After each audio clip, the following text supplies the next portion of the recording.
Time for another story. Again, a little disclaimer on these. These last two videos I've done and this one today, not necessarily of a spiritual nature and definitely not scriptural. Just personal experiences that I think have connected me a little closer to the other side of the veil, if you will. So this one. I can't remember the year right off the bat, and as you can tell from most of my videos, I don't have notes, and I might have a couple of scriptural references I go to, but for the most part, it's just off my head and looking at the scriptures and commenting on them.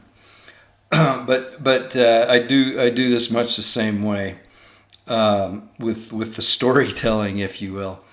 So again, with my great dad, we decided to do a hunt.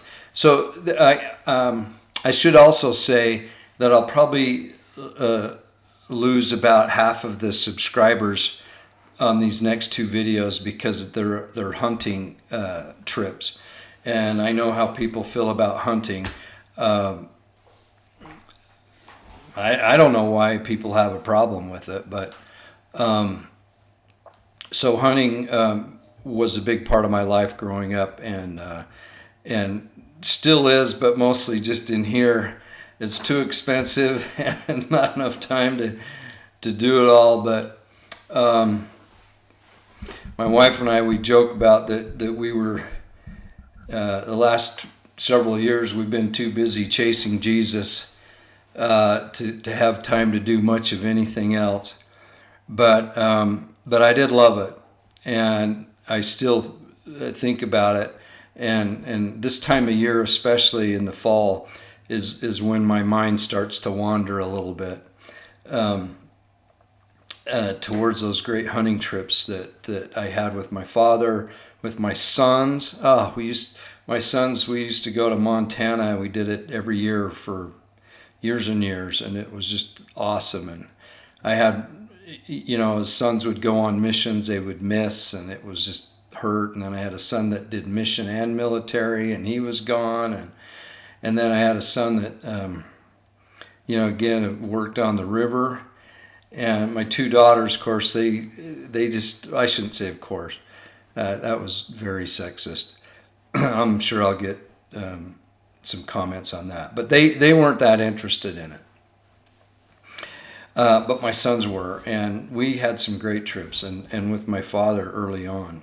This one was my kids were young, but we had decided to do a hunt on, we'd gone up fishing in Alaska at a Homer for halibut and salmon and whatnot, and it was so good, and we went with a guide by the name of Dave Mastelier. And Dave, he actually wasn't a guide. He's a captain of a boat, but he did hunting trips that were self-guided. So we did our own thing in packs and everything, cut the meat up, do everything. But he would provide the boat and the food and shotgun shells, so we didn't have to pack a lot of shotgun shells. So this was an interesting hunt. It was in December. It was off Kodiak Island. The boat came out of Homer. I think it was called the Spirit, a 65-foot boat, beautiful boat, had cabins in there, two guys to a cabin, and really nice boat, nice setup. And Dave he had a deckhand, I can't remember his name, that basically took care of us other than the hunting. That was all on our own. We had little Zodiacs, little skiff boats that we would take to shore. Fortunately, I knew how to operate those, and I knew how to gut and skin a deer, cape them out. I learned how to do that in case you wanted to mount, have the head mounted. I knew how to skin a fox. Total the face, the eyes, the ears, turn the ears, and the paws and whatnot. So we had an opportunity on this particular hunt to hunt fox, to hunt the Sitka black-tailed deer. I think we had like 4 tags each, which we didn't use them, but we had them. Hunt ducks and really cool sea ducks and just your regular mallards, but they were huge. It was awesome. And we could fish, and we could put out crab pots. So this was quite an adventure. The problem with it, it was in December. It was the last hunt of the season. So after this hunt, the boat would head back to its port in Homer. So a bit of a ways from Kodiak, especially the south end of the island where we hunted. So anyway, we flew from Salt Lake, I believe, to Anchorage, and then from Anchorage to Kodiak Island, the city, and then we took a float plane from there out to where the boat was. And then our hunt started, and it was just awesome. These Sitka black-tailed deer are really cool. If you see their footprint, you'd think they're just going to be this ginormous deer, but they're actually pretty small and just really pretty, hard to hunt. Steep mountains, beautiful country. Kodiak Island is one of my favorite places.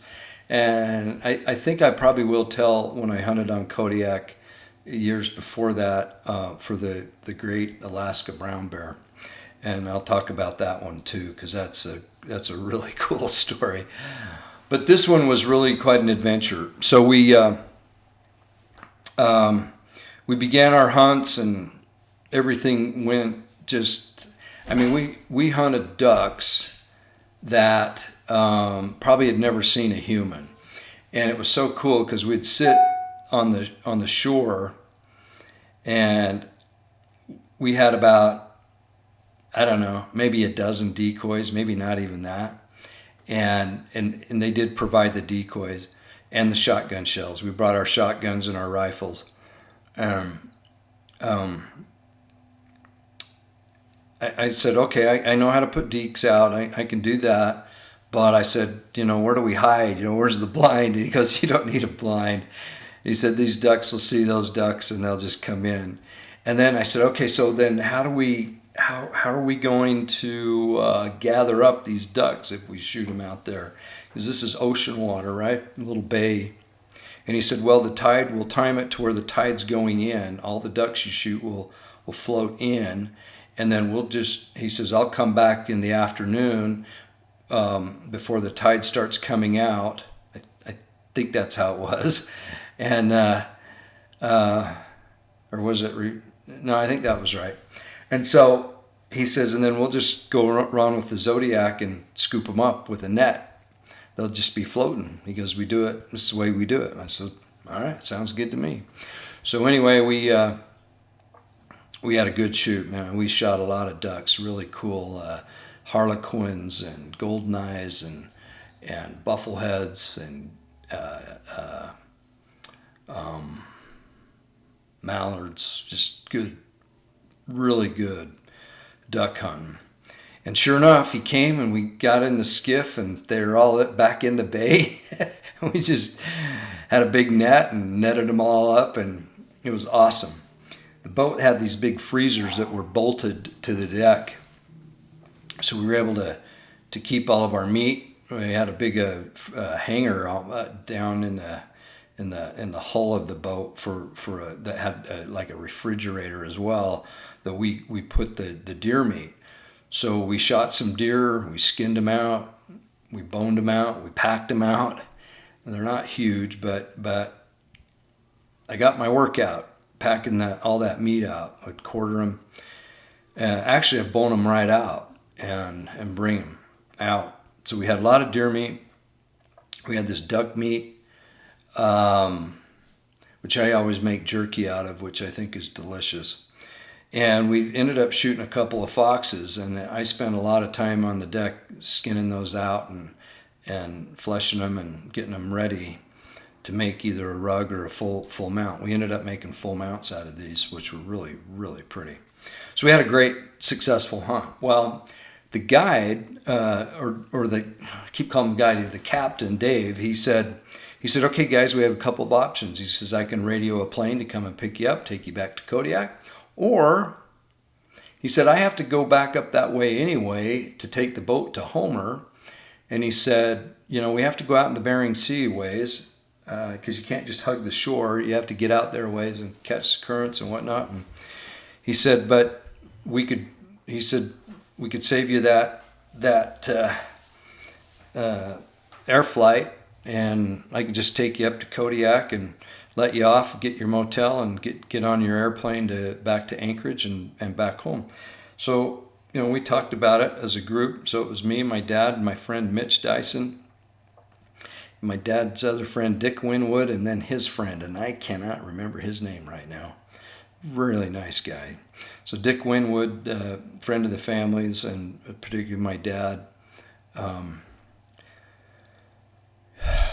one of the co-founders of Franklin, the Franklin Day Planner, the Franklin Covey that later became Franklin Covey. Anyway, Dick Winwood, he was on that trip, and my uncle, my dad's. So I think there were 6 of us, as I recall, and so not my dad's uncle, my dad's brother, Uncle Robert. So we had a good group of guys. It was really fun. So we all decided, took a little vote and said, hey, let's just stay on the boat and chug out there. Bad mistake. You do not want to be on the Bering Sea in December. Not a good plan. But we did it. So we started chugging out there, and Dave is up in the wheelhouse up high, negotiating the waves, right? And I had already gotten over all the seasickness and whatnot early on in the trip, so there was a rhythm to the sea, a nice rhythm, and we probably had 10-foot seas and nice rhythm to those 10-foot waves, and the 65-foot boat was cutting through quite nicely. And we were chugging along. Dave came down from the wheelhouse, and he said, fellas, it looks like we're going to be in for a bit of a storm. And he said, it could be interesting. And I could tell him, look in his face, that he was serious, okay? That he wasn't trying to pretend. He was just straightforward. And he said, this could get interesting. And we said, okay, we'll get ready. So the 10-foot seas got into about 15-foot seas, I would say, maybe 12, 13. And it got a little rough, and then a blizzard came, and man, that snow was going sideways, and we're out in the middle of the Bering Sea chugging along in dark, pitch dark. So, but we're still in a rhythm, and we're going. My dad and my uncle were up on the main deck. Mitch and I were down low. I don't know. I can't remember. I think Dick and his friend, Dick Winwood and his friend were also down low. So we had a bunkhouse or a cabin that was down low. So you didn't feel it as much as, the higher you go up in the boat, the more you feel it, right? So the wheelhouse, you're really getting tossed around where Captain Dave was in the deckhand. Well, as it would happen, the sea got bigger and bigger, and the storm intensified. And the next thing I knew, I was laying on my bunk, and I got slammed into the side of the bunk, and the side, there was a little portal, a little window, a port window. And I could feel the boat go over. It went over. It was on its side. And where I could, occasionally glance out and see, snow or something, from the light of the boat or whatever. Now all I saw was water in that little window, and we were laying on our side. I tried talking to Mitch, and he was not speaking to me. And Mitch, you okay? Mitch. And I had no idea what happened to my dad, to my uncle. No idea what was going on. I just felt this boat on its side. And I remember thinking, I'm probably going to die. I'm going to die in the Bering Sea in December. And I remember thinking, should I just take a big gulp and get it over with? It didn't even have water in on us, but that's what my mind was thinking. And then I had a strange thought. I thought, I've had a good life, and I love my family, and I guess I'm ready. And then this is the honest truth. I thought, I wonder if I should die with some boots on. And so I contemplated putting my boots on and not just go with my stocking feet. Strange, how your mind thinks. So, with the boat on its side, out in the Bering Sea in a raging storm, I started feeling something, some creaking. And I was still in my bunk. I was kind of pinned in. If you can visualize that the side of the boat I don't know, it was on my left shoulder. I was laying against the side of the boat, so the bottom of the bunk came up to where it was very difficult for me to get out of the position I was in, and I was just kind of thinking about things, and things happen fast. But anyway, I start hearing this kind of creaking, and in the bottom of these big boats, there are ballasts, and of course, I think we had twin Volvo diesel motors to push that thing, to motor that beautiful boat. They're all down in the hull, and the heavy ballasts are down in the hull. Now the ballasts are what keep the boat upright, and I could feel those ballasts working. That's what the noise was. And those ballasts were trying to bring the boat back upright, because the ballasts were now, up in the air a little bit. And they wanted to come back down. The gravity wanted to bring that boat upright. And it did. It was slow. It was painful. But slowly that boat came upright, and I'll tell you, Mitch started talking then.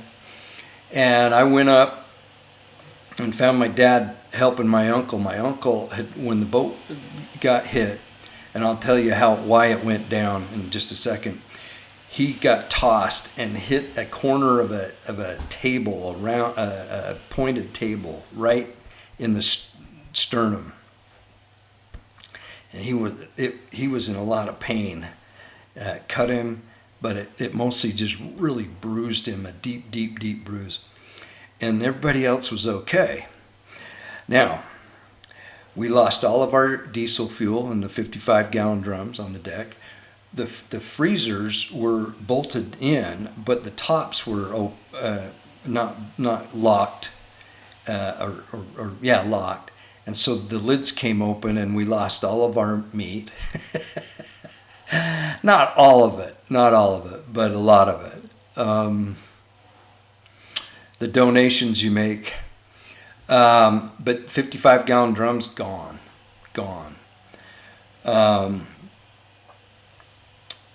Dave Mastelier. I got to back up a little bit. After the boat came upright, I could feel it turn directions.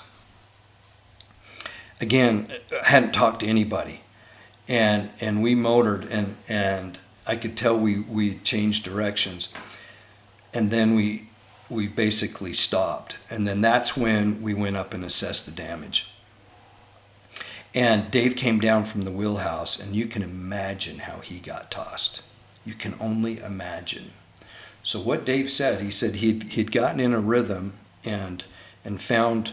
I don't know if you've ever seen with George Clooney. And who's the other guy? I really like him. Mark Wahlberg. Perfect Storm. I can hardly watch that show. And not that we faced anything like that, but it was so similar and so weird. Oh, it just creeps me out. Anyway, Dave was up in that wheelhouse, and he said, he was in the rhythm, going like this, going like this, going like this, and you'd go down and then you motor up. You go down and you motor up, and we've been doing that for a long time. Dave said out of the corner of his eye, he saw a rogue wave. Now, these are waves that aren't in the rhythm. We know people like that, don't we? They're not in the rhythm. They're rogue. This rogue wave came, and Dave said he was looking up at it. He said he was looking up at it over his right shoulder, and it just buried the boat and buried him and put that boat right on its side. He said he thought, this is it. We're done. And he's had a lot of experience. And as those ballast works and that boat came up, he said, we're heading to shore somewhere. We're going to find refuge and find a place to ride it out. I'm not going any further. He didn't know what he'd lost or anything, but we checked that all out, and everybody was okay except for my uncle. Took a big hit to the chest, but we were all okay. Well, daylight came, the storm subsided enough, and we continued our journey. I'll never forget that trip. I'll never forget the feeling I had and the thoughts that I had. Very strange, But we made it back to Kodiak, and we assessed our thing. And of course, Dave had to continue on to Homer. But it was one of those experiences that I got through the fear of dying and got to the peace of dying. I don't know else how to explain it. Not even close to a near-death experience, right? I mean, I've read about those. Where people not near-death have actually died and come back. They're fascinating. My wife's addicted to those stories.